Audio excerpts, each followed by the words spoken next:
Okay, so we're looking at First Death in Nova Scotia here. So again, Bishop using her narrative quality, telling us the story. Her cousin has died, and she is trying to quantify this experience through a child's eyes. Bishop wrote this poem retrospectively, so she's looking back on the moment, but it's still a child's voice. She uses childlike attention to detail as she brings in all the details of the room and personifies um, the stuffed loon, for example. The cold parlor highlights the lifelessness, the chill experience. And she's almost an observer of the event as opposed to actually being part of it. And the way she talks about the loon is almost that it is something desirable. And she says that his eyes were red glass, much to be desired. So if you can imagine a child looking at this thing that it could never touch, looking up at it. So this something that is almost intangible. However, she is looking at the loon and looking at her little cousin Arthur and making those connections.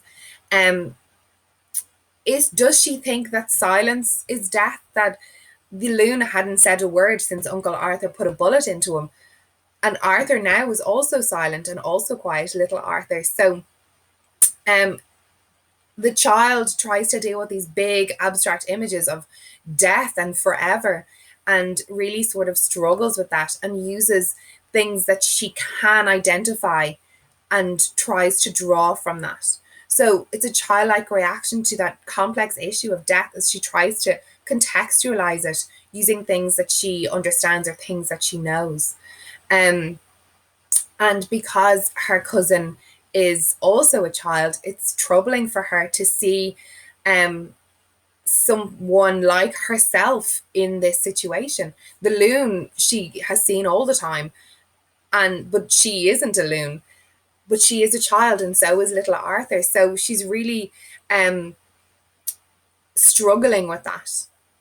And her mother lifts her up and brings her to the coffin and says, "Come and say goodbye to your little cousin Arthur." So she's brought face to face with death, face to face with her own mortality, which is quite a scary thing for a young child.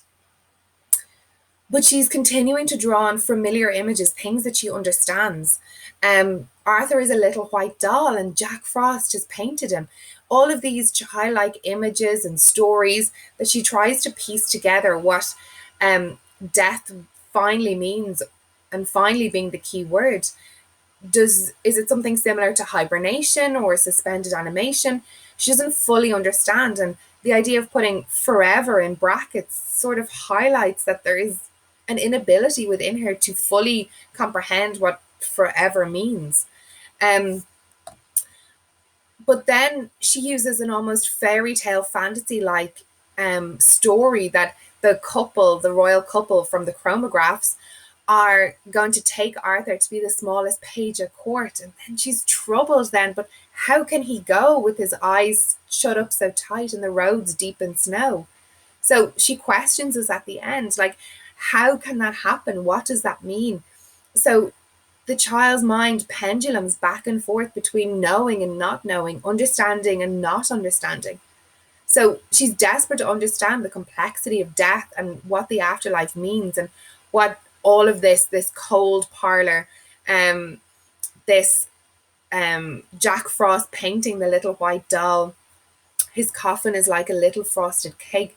So there's lots of juxtaposition of images here. So the darkness, the coldness, this ultimate sadness that goes alongside death and grief are juxtaposed against these really childlike images of the cake and Jack Frost. And there's, through the structure of the poem, there is this sense of a rhyme that's almost like a fairy tale, or something that a child would use to understand something, or a lullaby.